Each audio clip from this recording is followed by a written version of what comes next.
ಬ್ಯಾಗ್ನ ಆಚೆ ಇಟ್ಕೊಂಡು ಏನ್ ಮಾಡ್ತಿದೀನಿ ಅನ್ಕೊಂಡ್ರಾ? ನನ್ನ ಮನೆಯಿಂದ ಇವತ್ತು ಆಚೆ ಹಾಕಿದ್ರು. ಇವತ್ ಬೆಳಗ್ಗೆ ಎದ್ದು ಕಸನ ಗಾಡಿ ಕೊಡ್ಕೊಂಡು ಅಕ್ಕ ಅಡಿಗೆ ಮಾಡ್ತಿದ್ಲು. ನೀರ್ ಬಿಸಿ ಆಗ್ಬೇಕು ಅಂತ ಕಾಯ್ತಾ ನಿಂತಿದ್ದೆ. ಅದಾದ್ಮೇಲೆ ನೀರ್ ಬಿಸಿ ಆಯ್ತು ಅಂತೇಳಿ ಸ್ನಾನ ಮುಗಿಸ್ಕೊಂಡ್ ಬಂದು ಚಾಪೆನೆಲ್ಲ ಮಡ್ಚಿಟ್ಟು ರೆಡಿ ಆಗ್ಬೇಕು ಅಂತ ಹೇಳಿ ರೆಡಿ ಆಗಿ ಪಟ ಪಟ ಅಂತೇಳಿ ತಲೆ ಬರ್ಸ್ಕೊಂಡ್ ಬಂದು ಅಕ್ಕನ ಮಾಯಿಶ್ಚರೈಸಿಂಗ್ ಮತ್ತೆ ಸನ್ಸ್ಕ್ರೀನ್ ಹಚ್ಕೊಂಡು ನೀರ್ ಕುಡಿಬೇಕು ಅಂತ ಬಂದೆ. ಪಟ ಪಟ ಅಂತ ಹೇಳಿ 2 ಗ್ಲಾಸ್ ನೀರ್ ಕುಡಿತಿದ್ದಂಗೆ ನನ್ನ ತರ ಒಂದು ಯೋಚನೆ ಬಂತು. ಅದಾದ್ಮೇಲೆ ನಾನು ಹೊರಟು ಆಂಜನೇಯ ಟೆಂಪಲ್ ಬಂದು ಕೈ ಮುಗ್ದು ಸೀದಾ ಆಫೀಸ್ ಕಡೆ ಬಂದೆ.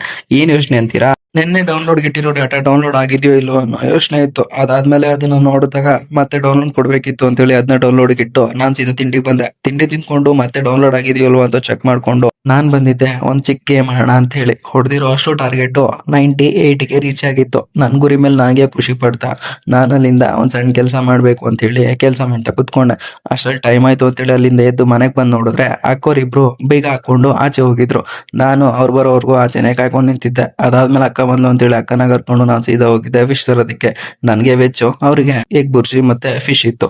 ಇವತ್ ನಾನು ಊಟ ಮಾಡಿ ಮಲ್ಕೊಂತೀನಿ. ನಿಮ್ಗೆ ನಾಳೆ ವಿಡಿಯೋದಲ್ಲಿ ಸಿಗ್ತೀನಿ. ಅಲ್ಲಿವರೆಗೂ ಬಾಯ್.